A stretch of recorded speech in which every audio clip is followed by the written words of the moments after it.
구독과 좋아요 해주셔서 감사합니다. 억대 연봉 판매왕의 영업기술 페이지 27페이지. 인생은 나 자신을 파는 일이다. 넌 뭘 파냐? 사람들이 태어나서 어른이 될 때까지 과연 몇 명을 만나고 헤어지고 다시 만날까?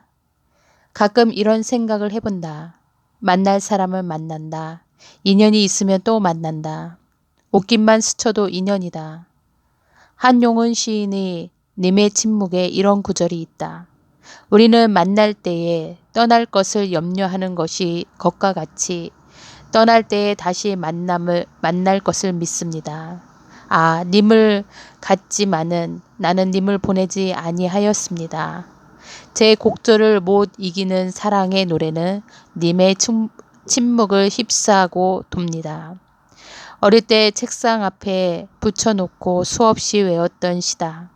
우리는 만날 때에 떠날 것을 염려하는 것과 같이 떠날 때에 다시 만날 것을 믿습니다. 개인적으로 이 구절을 가장 좋아한다. 연애 편지를 쓸 때에도 이 시를 많이 인용했던 것 같다. 사람은 만나고 헤어지는 일들을 반복한다. 매번 새로운 사람을 만날 수도 있지만 또다시 만나는 경우도 많다. 그래서 항상 헤어질 때는 나쁜 이미지를 남겨주는 것이 아니라 좋은 이미지를 남겨줘서 다음 만남을 즐겁게 해야 한다. 일도 그렇지만 만남도 유종미를 남겨야 한다. 특히 영업을 하는 사람들은 더 철저하게 노력해야 하는 부분이다. 영업사원들은 감정 노동자다. 매일매일 새로운 사람들을 만나며 그들의 이야기를 듣고 불평을 듣고 문제를 해결해 주기도 한다. 하루가 끝나갈 무렵이면 녹초가 돼서 자신을 잃어버리는 경우도 많고 하루에 치열했던 일과를 술로 달래는 사람들도 많다. 그런데 고객들은 영업사원들의 어떤 점을 보는 것일까?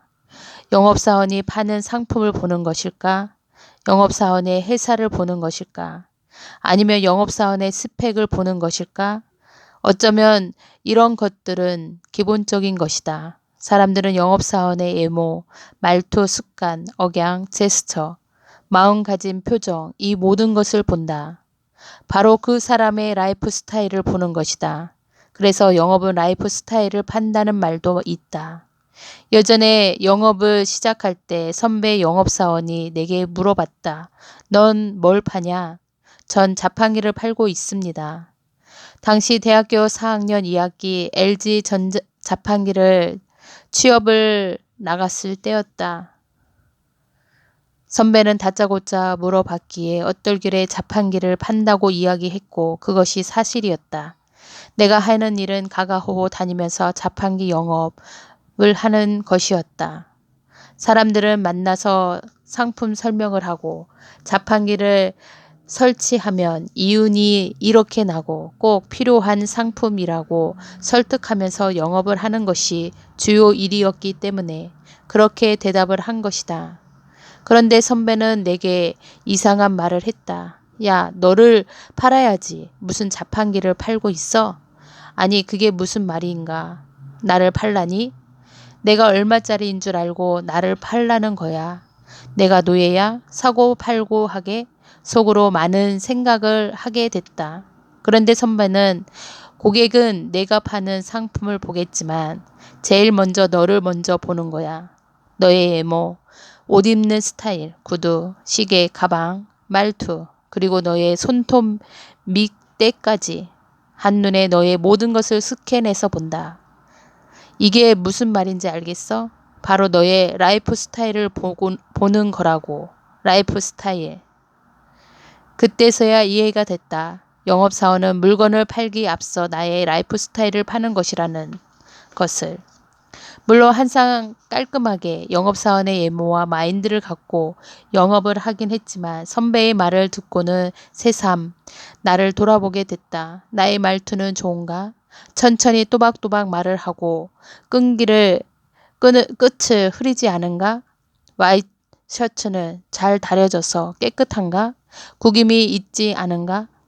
구두는 잘 닦고 깨끗하게 했는지, 머리 스타일은 흩어지지 않았는지, 나의 눈빛은 살아있는지, 시계는 잘 찼는지, 양복 주머니가 두둑하지 않은지, 입냄새는 안 나는지, 양말은 양복과 어울리게 신었는지, 가방을 똑바로 들고 인사를 했는지, 나 자신을 둘러볼 것이 너무나 많았다. 머리부터 발끝까지 또 다시 점검하게 됐다. 영업은 나를 파는 것이지 절대 상품을 먼저 파는 것이 아니다. 1,000원짜리는 물론이고 몇십억짜리 상품을 파는 영업사원이 허름한 옷을 입고 슬리퍼를 신고 머리는 헝클어지고 말투는 동네 불량배처럼 하고 껌은 짝짝 씹으면서 고객에게 다가간다면 고객의 반응은 어떨 것인가. 문도 열어주지 않고 그 자리를 피할 것이다. 얼굴 근육을 쓰면 따라오는 것. 영업사원은 첫인상에 모든 것이 달려 있다고 해도 과언이 아니다.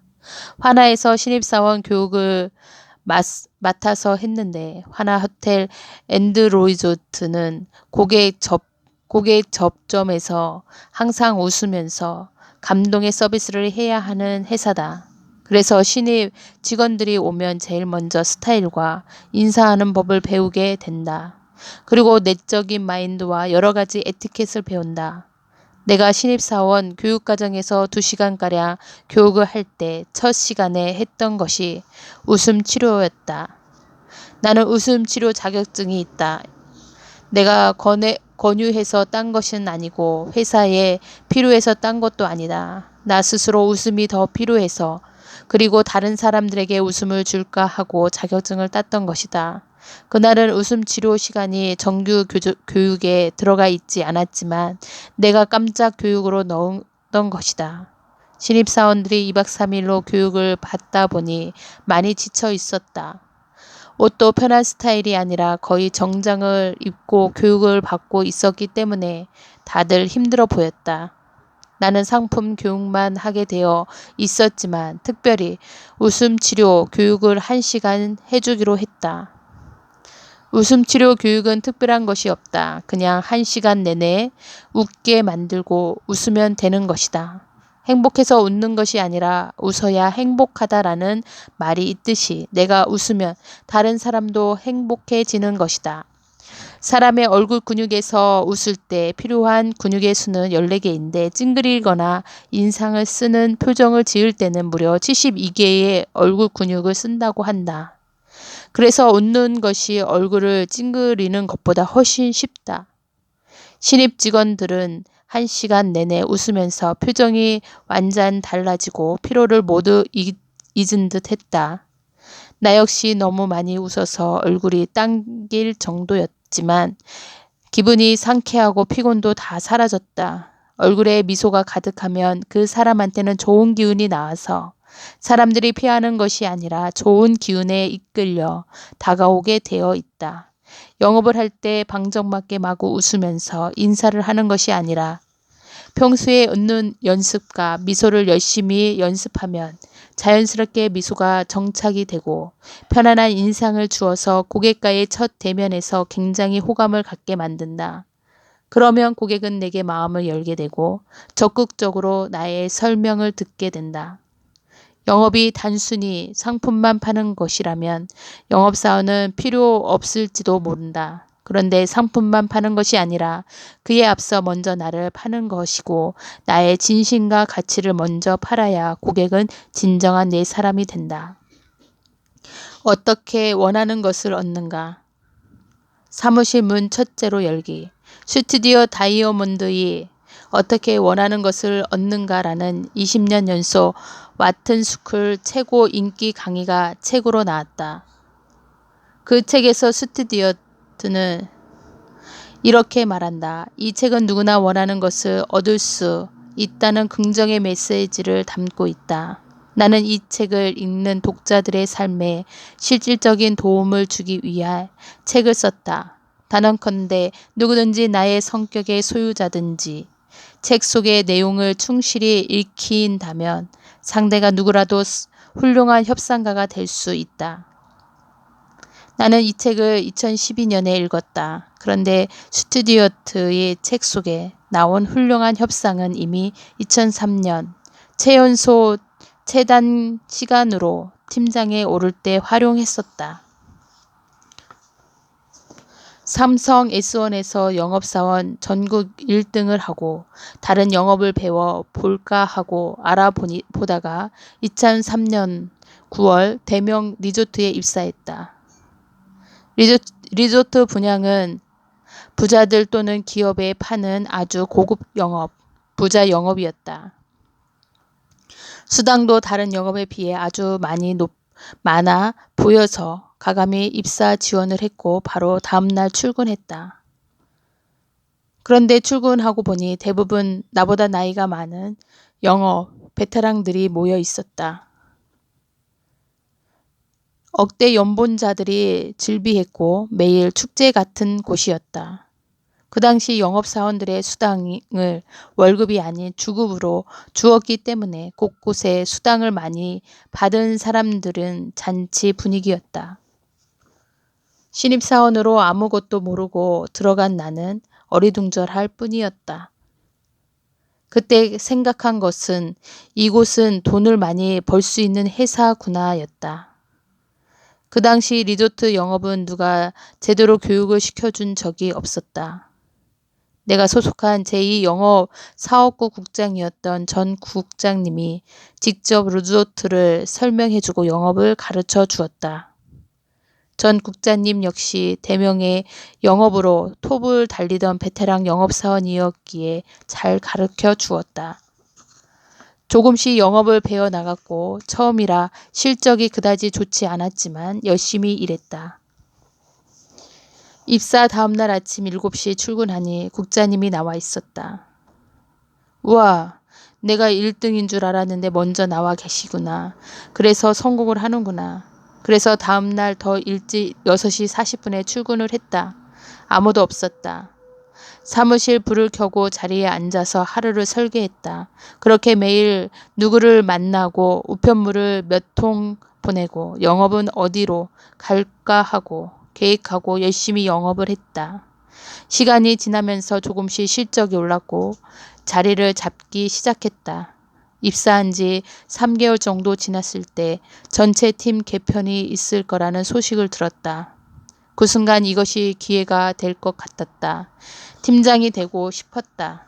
물론 나이가 어리고 경력도 가장 짧았지만 난 무조건 팀장이 되고 싶었다. 그래서 국장님께 팀장이 되고 싶다고 했다. 팀장님은 웃으면서 대꾸도 안 했다. 말도 안 되는 소리라는 것이었다. 이미 기존 직원 중에 경력도 있고 나이도 있고 실적도 좋은 사람 3명을 팀장으로 내정하고 있었기 때문이다. 그렇지만 아직 확정 발표가 난 것이 아니기 때문에 포기하지 않았다. 국장님과 참치 전문점에서 가서 저녁을 먹으면서 팀장이 되고 싶다고 계속 이야기를 했지만 역시나 말도 안 되는 일이고 절대 안 된다고 단호히 말씀하셨다. 오기가 생겼다. 사무실에서 지나치다가도 팀장님이 되고 싶습니다 하고 쑥 지나가고 틈만 나면 팀장이 되고 싶다고 이야기를 했다. 친한 동료가 그만하라고 그러다가 쫓겨난다고 말렸다. 글쎄, 된다니까. 2004년 1월 팀 개편이 이루어지는 날 나는 팀장이 되어 있었다. 1, 2, 3팀 중에 2팀도 아니고 3팀도 아니고 1팀장이 되어 있었다. 무슨 일이 있었을까? 영업사원의 기본은 근무 태도, 즉 근태라고 생각한다. 나는 입사 후 단 한 번도 지각을 한 적이 없었고 제일 먼저 사무실에 불을 켜고 들어오는 직원이었다. 실적은 남들보다 뛰어나진 않았지만 점점 성장하고 있는 젊은 영업사원이었다. 그리고 다른 사람들과의 관계도 좋고 리더십도 있었다. 이러한 모든 것이 나를 재평가하게 되었고 결정적으로 팀장 발표가 있는 날 팀장 내정자였던 직원이 전날 술을 먹고 출근을 하지 않았던 것이다. 평소에도 근태가 그리 좋지 않았던 탓에 국장님은 마음에도 들지 않았지만 실적도 좋고 경력도 좋았기에 내정을 하고 있었는데 결국 그날의 실수로 팀장으로 탈락되고 어부지리로 내가 팀장이 되었다. 나는 전날까지도 끊임없이 팀장을 갈구하고 하게 될 것이라고 믿었다. 그래서 결국 팀장이 되었다. 그런데 우리 팀은 우리 부서에서 가장 어리고 실적이 가장 하위인 직원들로 모아놨다. 물론 당연한 것일 수도 있다. 내가 나이도 어리고 경력도 짧기 때문에 기존 직원들이 내 팀에 들어오고 싶지 않았을 것이다. 작은 회의실에서 우리 팀 5명을 모아놓고 첫 회의를 했다. 그리고 이렇게 말했다. 우리 팀은 지금 가장 어리고 실적이 최하입니다. 그렇지만 난 여러분들과 함께 최고의 팀으로 발돋움할 것입니다. 반드시 우리 팀이 빠른 시간 내에 1등을 한다고 확신합니다. 그리고 2개월 후 우리 팀은 월등한 실적으로 1등을 했다. 사회생활을 하면서 그리고 세상을 살아가면서 하고 싶은 일도 많고 갖고 싶은 것도 많다. 가고 싶은 곳도 많다. 우리는 늘 생각만 하고 행동을 하지 않을 때가 많다. 내가 진정 원하는 것이 있고 되고 싶은 것이 있다면 무조건 행동으로 옮겨야 한다. 될 때까지 포기하지 말고 노력하고 성취해야 한다. 가만히 앉아 있으면 아무도 나를 바라봐주지 않고 내가 먼저 다가가고 먼저 행동하고 먼저 손을 뻗어야 내가 원하는 것을 얻을 수 있다. 얼마 전 손석희 아나운서가 이런 말을 했다. 절대 포기하지 마라. 절대로 포기하지 마라. 그리고 절대로 포기하지 마라. 내가 2번째 차를 살 때였다. 30살 첫 차를 뽑고 7년이 지났을 때 20만 킬로를 넘었다. 전국을 오가며 수없이 달린 내 차였지만 20만 킬로가 넘으니 바꿔야겠다고 생각을 했다. 결혼을 하고 첫 아이가 태어나고 돈도 많이 들어가는 시기라 새 차로 바꾸려니 큰 돈이 들었다. 당시 아파트 대출금을 다 갚은 상태라 수중에 돈이 없었다. 그래서 아내에게 이렇게 말했다. 차를 바꿔야겠어. 그랜저로 바꾸려면 3천만 원 정도 들어가는데 바꿔도 될까? 아내는 나를 보면서 이렇게 이야기를 했다. 차도 오래됐고 바꾸고 싶으면 바꾸라고. 그런데 돈이 없다. 어떻게 바꿀 거냐? 나는 걱정 말아라. 다만 3개월 동안은 생활비를 못 줄 수도 있다라고 이야기했더니 알았다며 그렇게 하라고 했다. 아내는 늘 나를 믿어주었다. 다음날 현대자동차 대리점에 갔고 그랜저 가격을 물어보니 3천만 원이 조금 넘었다. 그래서 현재 현금을 가진 것이 없어서 일단 카드를 알아봤더니 3개월 무이자가 가능하다고 했다. 그래서 카드 몇 개를 만들고 한도를 늘려서 3개월 무이자로 계약을 해버렸다. 자동차 영업사원은 부담이 될 텐데 그냥 할부로 사면 편하지 않겠냐고 할부를 권했지만 나는 자신 있었다. 그리고 이렇게 저질러야 영업이 더 잘 될 것 같았다. 자동차를 계약하고 사무실에 앉아서 계약을 세웠다. 일단 무조건 저지른 상태라 대책이 필요했다. 다이어리에 계획을 적었다. 한 달에 1,000만 원이 필요했고 3개월 연속 1,000만 원 이상 돈을 벌면 되겠구나. 아주 간단하게 해결책이 쓰였다. 그런데 한 달에 1,000만 원을 번다는 것이 만만치가 않았다. 그렇지만 내가 누구인가? 불굴의 김성기 아닌가? 바로 행동으로 옮겼다. 3천만 원을 벌기 위해서 내가 리조트를 몇 개를 팔아야 하고 이렇게 팔아야 하는지 머릿속에 그려졌고 여기저기 전화를 걸기 시작했다. 기존 회원에게 소개도 부탁하고 각종 광고도 더 열심히 냈고 무조건 3천만 원을 벌어야 된다는 신념하에 앞만 보며 달렸다. 3개월 후 매달 1,000만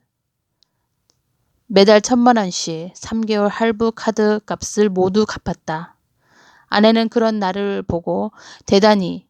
당신이 할 수 있다고 믿었어. 당신은 늘 그렇게 무모하게 도전하고 한 번도 못한 적이 없었으니까. 이런 이야기를 들으니 기분이 너무 좋았다. 그날 우리는 멋지게 외식을 했다. 어떻게 원하는 것을 얻는가? 사람의 일이란 모두가 알 수 없다고 말하지만 진정 사람의 일은 언제나 내가 만들어 나갈 수 있다. 많은 사람들이 조금 해보고 포기를 한다. 요즘 유행하는 말 중에 그릇이란 단어가 있다. 성장, 회복력, 내재적 동기, 끈기의 줄임말로 지속적인 열정으로 해석이 된다. 열정은 누구나 있지만 그것이 지속적이냐 지속적이지 않느냐에 따라 인생이 달라진다. 나는 끊임없이 원했고 지속적으로 갈망했다. 그리고 아마도 안 될 거라는 상식을 뒤집었다. 당신도 원하는 것을 얻고 싶은가? 그러면 끊임없이 갈망하고 원하고 열정을 다하라. 과연 당신은 제대로 영업하고 있는가? 착한 영업. 영업을 하면서 많은 영업사원들이 스스로에게 질문을 한다. 지금 내가 이렇게 영업을 해도 되나? 괜찮나? 아무 일 없을 거야. 일단 팔고 보자. 어차피 팔면 그만이지. 돈 벌어야지. 내 생각만 하자. 끊임없이 자신과의 대화를 한다. 그렇지만 많은 영업사원들은 자신에게 잘못을 저지르고 있고 고객에게도 잘못을 저지르며 정직한 영업을 못하고 있다. 그리고 그러한 잘못을 인식하고 고쳐나가는 영업사원이 있는가 하면 나 몰라라 하는 영업사원들도 있다.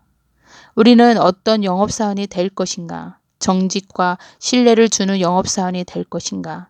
아니면 오늘만 사는 영업사원이 될 것인가? 선택은 바로 나 자신에 달려있다.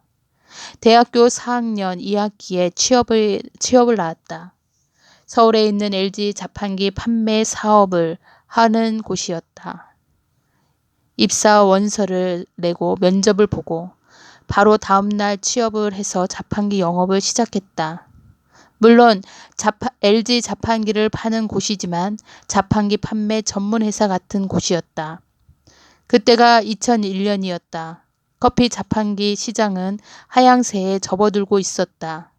모든 시장에서 작은 커피 자판기를 설치해서 무료 커피를 주는 시기였다. 내가 했던 주된 일은 커피 자판기, 음료 자판기, 뽑기 자판기 등을 판매하는 영업이었다. 모든 식당에서 작은 커피 자판기를 설치해서 무료 커피를 주는 시기였다. 젊은 혈기에 항상 열정이 넘쳤기 때문에 첫날부터 브로슈어를 들고 영업 전선으로 나갔다. 작은 상점들이 즐비한 곳을 찾아다니며 전단지를 뿌리고 가가호호 방문해서 자판기 설명을 했다. 처음 하는 일이라 서툴고 어색했지만 무조건 팔아야 한다는 신념으로 열심히 돌아다니고 설명을 하는 일을 반복했다. 입사한 지 며칠 지나지 않아 첫 계약을 따냈다. 동료들은 갓 들어온 신입 직원이 실적을 올리니 긴장을 하기 시작했다. 그 후로 계속해서 상승세를 이어갔고 자판기를 잘 판매하게 되었다. 수당도 좋았기에 신나게 닥치는 대로 판매하기 시작했다. 그 무렵 이런 상승세라면 돈을 많이 벌 것이라 생각하고 기분 좋게 뛰었다. 어느 날 작은 담배가게 앞을 지날 때였다. 연로하신 할머니가 상점을 보고 있었다. 상점 주위엔 식당들이 즐비했고 나름 상권이 괜찮은 자리 같았다. 식당에서 식사를 하며 나오는 손님들이 커피 한 잔씩 들고 나오고 있었다. 단마이 가게 할머니에게 자판기 설명을 하면서 내심 팔아야 되나 말아야 되나 하는 고민을 하면서 설명을 했다. 이 자리에서 하루 10잔만 커피를 팔아도 나는 장사라면서 모든 영업 기술을 발휘해서 설득을 했다. 할머니는 수백만 원을 호가하는 자판기를 대출 할부를 끼고 계약을 했고 또 하나의 실적을 올렸다. 그런데 이것이 내게 많은 생각을 하게 했다.